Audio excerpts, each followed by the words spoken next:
नमस्कार दोस्तों, मेरा नाम है अपर्णा और स्वागत है आपका हमारे इस नए शो में जिसका नाम है कैंडिड टॉक्स। जी हाँ, ये एक ऐसा शो है जिसमें हम जनता से जानते हैं उनकी राय और लेते हैं उनका नजरिया कुछ विशेष मुद्दों पर। आज हम जा रहे हैं दिल्ली का दिल सीपी और वहाँ जाकर हम जनता से लेंगे उनकी राय नए सिनेमा, OTT और पुराने सिनेमा। बिल्कुल सही कहा अपर्णा आपने। ये जनता ही तो है जो एक आम आदमी को रातों रात सितारा बना देती है और वो बन जाते हैं कुछ खास। तो आज हम चलते हैं जनता के पास और जानते हैं उनकी राय कि उन्हें क्या पसंद है, OTT का ज़माना या आज भी वो बड़े पर्दे पर कहे जाने वाले सिनेमा में जाना पसंद करते हैं।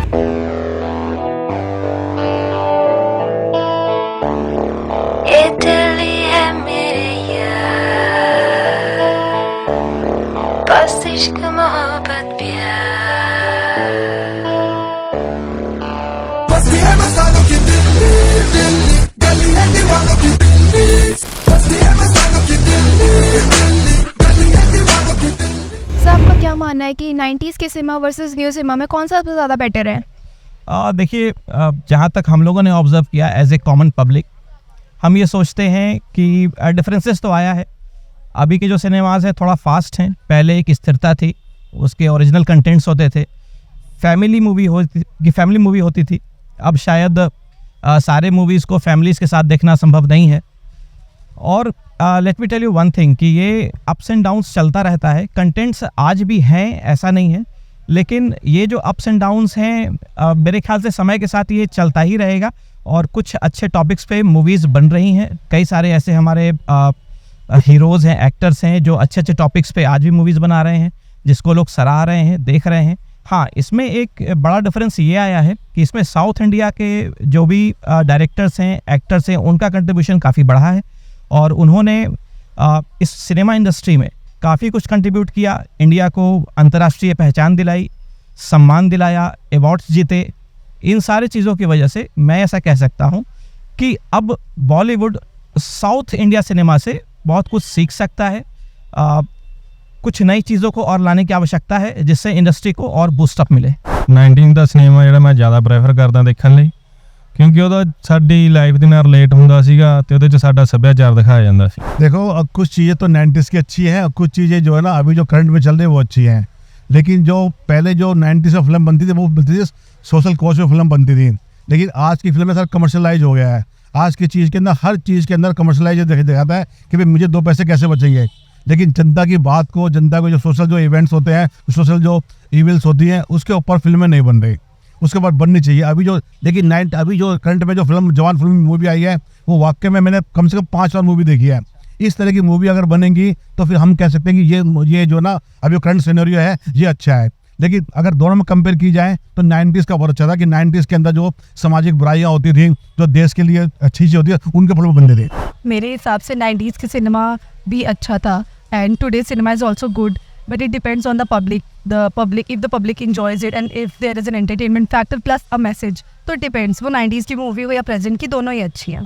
आजकल इतने ज़्यादा एक्टर्स एंड एक्ट्रेसेस हैं कि मेरे ख्याल से क्वालिटी सफ़र कर रही है। पहले कम एक्टर्स एंड एक्ट्रेसेस होने की वजह से क्वालिटी पर ज़्यादा ध्यान दिया जाता था, but definitely as far as the story line goes things have improved a lot. अभी की मूवी ज़्यादा अच्छी होती है। 90s में थोड़ा रियल नहीं रहता था, वो डाकू उन सोशल प्रॉब्लम्स को लेकर उस टाइम में बनाई जाती थी, और अभी की मूवी अभी की सोशल इशूज़ को लेकर बनाई। जैसे मैं वीर ज़ारा देखी थी मैंने कुछ सालों पहले, और वही मैं सरबजीत देखी। दोनों की स्टोरी लगभग अप्रोक्स सेम ही है, लेकिन फिर भी सबसे ज़्यादा सरबजीत रियलिस्टिक और उसमें ज़्यादा मेहनत लगाता है एक्टर का। तो मैं कह सकता हूँ कि अभी की मूवी ज़्यादा अच्छी है। OTT की वजह से जो मूवीज़ की पॉपुलैरिटी है, आपको क्या लगता है वो कम हुई है या नहीं? नहीं, अब तो ये जैसे नेटफ्लिक्स आ गया, अमेजोन प्राइम आ गया, अब तो जो सिनेमा हॉल है इनके सारा अब तो अपने घर बैठे हम सब कुछ देख सकते हैं। देखिए, OTT जो आया है ना कि आजकल जो है ना कि हर बंदा अपने घर में जाके ये OTT का लुत्फ़ ले सकता है। और मैं खुद भी नेटफ्लिक्स का बहुत ज़्यादा शौकीन हूँ और मैं नेटफ्लिक्स पे ज़्यादा मूवी देखता हूँ, क्योंकि मैं जो है ना आपको सही बताऊँ, मुझे तो हिंदी जो बॉलीवुड की मूवी होती है ना उसको देखने में मज़ा नहीं आता। मैं तो नेटफ्लिक्स की इंग्लिश मूवी याद देखता हूँ, क्योंकि आजकल जो इंटरनेशनल जो चीज़ें जो लैंग्वेज है वो इंग्लिश लैंग्वेज है। तो हम जो है उससे इंग्लिश भी सीखते हैं और इंग्लिश कन्वर्सेशन कैसे करते हैं और बाहर की जो चीज़ें उनकी लोगों की रियाज कैसी होती है, उनका रहन सहन कैसा हो, उसको सीखने को मिलता है हमारे। नहीं, मेरे हिसाब से तो OTT प्लेटफॉर्म्स उन मूवीज़ को ही प्रमोट कर रहे हैं वापस से। मतलब आप देखो तो आप once you go and watch the movie in the theaters, then you come back home and you can watch any day watch the same movie on the OTT platforms. एक तरह से OTT platforms are acting as a promoter. They are acting as a promoter to the movies. So yeah, उनसे उनका कोई loss तो नहीं, promotions ही हो रहे हैं।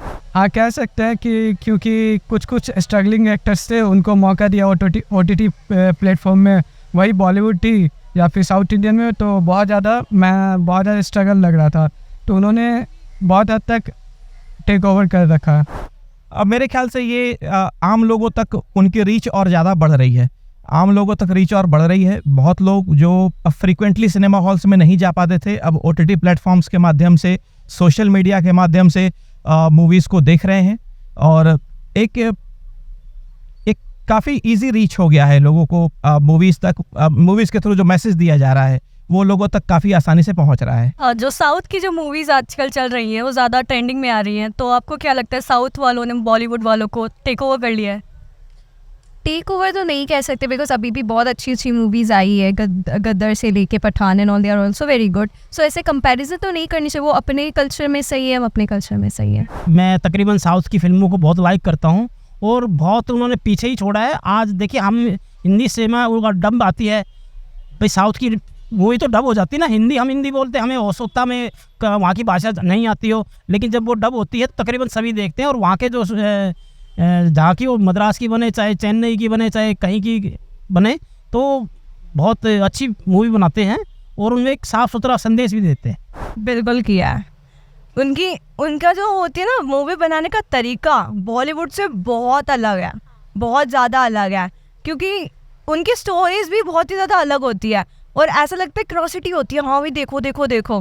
बॉलीवुड में वो बात नहीं रही। तो मैं साउथ की फिल्में देखना पसंद करता हूँ। मैं आई हेट बॉलीवुड, मैं तो साउथ की फिल्में ज़्यादा देखता हूँ कि साउथ की फिल्म में जो फिल्म बनी है, एक जैविक मूवी बनी है, वो सामाजिक बुराइयाँ क्या सी होती है उसके ऊपर फिल्म बनी है। अभी जो आपकी जो 2-3 मूवी आई है, पुष्पा मूवी आई है, वो भी अच्छी मूवी आई है। यानी कि साउथ की जो फिल्म डायरेक्शन है, साउथ के जो एक्टर्स हैं वो ज़्यादा डेडिकेटेड होते हैं। देखिए हमारे जो बॉलीवुड के एक्टर्स हैं इनको तो सिर्फ जितने कमर्शलाइज हैं तो जो ना सिर्फ एडवर्टाइजमेंट के अंदर अपना सारा ध्यान केंद्रित करते हैं। इनको तो सिर्फ जो अब आप देखिए कई गुटखा चीज़ें हैं जो एक्टर खाते हैं, लेकिन पब्लिक उनको फॉलो करती है। ऐसे एक्टरों का बॉयकॉट करना चाहिए जो कि समाज के अंदर गंदी चीज़ों का पब्लिसिटी करते हैं। मुझे ऐसा नहीं लगता कि टेक ओवर कर रहा है। जैसे कि मैंने पहले भी कहा कि ये अप्स एंड डाउन्स चलता रहता है और बॉलीवुड का हिस्ट्री बहुत ही गोल्डन है, एक लंबा इतिहास है जहाँ पे हमने बहुत सारे अच्छे मूवीज़ भी देखे हैं। साउथ इंडिया का डोमिनेंस अभी थोड़ा बढ़ा है पिछले कुछ सालों से, हाँ, लेकिन एक बात सच है कि साउथ इंडिया की जो क्रिएटिविटी है वो आजकल बॉलीवुड से आगे निकल गई है। तो यहाँ पे कुछ बातें शोचनीय है जो बॉलीवुड के एक्टर्स को, डायरेक्टर्स को, प्रोड्यूसर्स को किसी भी कंटेंट पे मूवी लाने के पहले एक बार सोचना चाहिए और इंस्पायर होना चाहिए उनसे, क्योंकि I don't think they create a competition but they are just our colleagues. वो हमारे साथ के लोग हैं, हमारे देश के लोग हैं, तो उन्होंने जितना अच्छा हमारे देश में कंट्रीब्यूट किया है वो हमारे लिए एक प्रेरणा है, इंस्पिरेशन है, जिससे हम सीख करके अपनी सिनेमा इंडस्ट्री यानी बॉलीवुड को और आगे बूस्टअप कर सकते हैं और अंतर्राष्ट्रीय स्तर पर देश का नाम रोशन कर सकते हैं, सबको आगे बढ़ा सकते हैं। सर जैसे कि जो पुराने गाने थे 90s के गाने, उसको रिमिक्स करके जो बॉलीवुड वाले ख़राब कर देते हैं, तो वो होना चाहिए। देखिए अगर जो खराब करते हैं तो वो तो बैन होने चाहिए, लेकिन अगर लोगों का एंटरटेन होता है रिमिक्स करने के बाद तो इसमें कोई बुराई भी नहीं है। Original is the best. Remix में क्या होता है ना, बहुत म्यूजिक आ जाती है, बट ओरिजिनल की जो वाइब है आई थिंक वो तो अभी प्रेजेंट में कहीं है। सो या आई थिंक 100 में से 1-2 रिमिक्स अच्छे होते हैं but mostly originals as well. मेरे ख्याल से तो 90s के गाने बेहतर थे। देखिए मेरे पर्सनल फेवरेट्स तो 90s के ही हैं, तो मैं आज भी उनको देखना पसंद करता हूँ। मुझे तो 90s के सॉन्ग ज़्यादा अच्छे लगते हैं, क्योंकि आज के सॉन्ग्स में बहुत कम ही सॉन्ग्स बचे हैं जिसमें मीनिंग्स है। वही पाकिस्तानी मीडिया कोक स्टूडियो के गाने सुन लो, वो आज बहुत ज़्यादा अच्छा कर रहे हैं, लेकिन वही इंडिया के सॉन्ग्स अभी इतने मीनिंगलेस रह चुके हैं। वही कुमार सानू हो गए, नुसरत फ़तेह अली खान, कुमार सानू, ये सब मेरे फेवरेट्स हैं, लेकिन वो इसलिए क्योंकि उनकी लिरिक्स बहुत अच्छे होते थे। अभी इतना अच्छा लिरिक्स आता नहीं है, मीनिंगलेस पूरा हो चुका है और बस उसमें म्यूज़िक ज़्यादा है, गाने कम है। पहले जो वॉइस की ओरिजिनलिटी होती थी, जो हमारे लेजेंडरी सिंगर्स हैं, जिसमें कि किशोर कुमार हैं, लता मंगेशकर हैं, रफ़ी साहब हैं, महेंद्र कपूर जैसे लोग हैं, तो इनकी जो आवाज़ें हैं वो शायद लोग भूल नहीं पाएंगे। और अभी के जो सिंगर्स हैं, इवन कि 90s के बहुत सारे फेमस सिंगर्स ऐसे हैं, कुमार शानू हैं, उदित नारायण हैं, कविता कृष्णमूर्ति हैं, SP बालासुब्रमण्यम हैं, ये सारे लोग अपनी आवाज़ की वजह से फेमस हुए। आज के जो सिंगर्स हैं, मेरे ख्याल से लोग म्यूज़िक ज़्यादा याद रखेंगे, आवाज़ शायद लोग भूल जाएं एक समय के बाद। तो जैसा कि आपने देखा, लोग OTT और क्लासिक सिनेमा दोनों को ही पसंद कर रहे हैं। जहां OTT ने बहुत ही कम समय में लोगों के दिलों में जगह बना ली है और हम उसे कहीं भी कभी भी देख सकते हैं, वहीं सिनेमा आज भी लोगों के दिलों में राज कर रहा है। बिल्कुल सही कहा पन्ना, ये तो दुनिया का दस्तूर है। टाइम के साथ चीज़ें बदल जाती हैं मगर कुछ चीज़ें कभी नहीं बदलती। जैसे OTT ने अपनी एंटरटेनमेंट बरकरार रखी है, मगर सिनेमा ने भी अपनी जड़ें मजबूत रखी हैं। आखिर हमारी ज़िंदगी भी तो फिल्मी दुनिया जैसी है। शुक्रिया आपका हमें वक्त देने के लिए। इसी तरह दोबारा मिलेंगे कैंडिड टॉक्स में एक नए नज़रिया के साथ। तब तक के लिए धन्यवाद।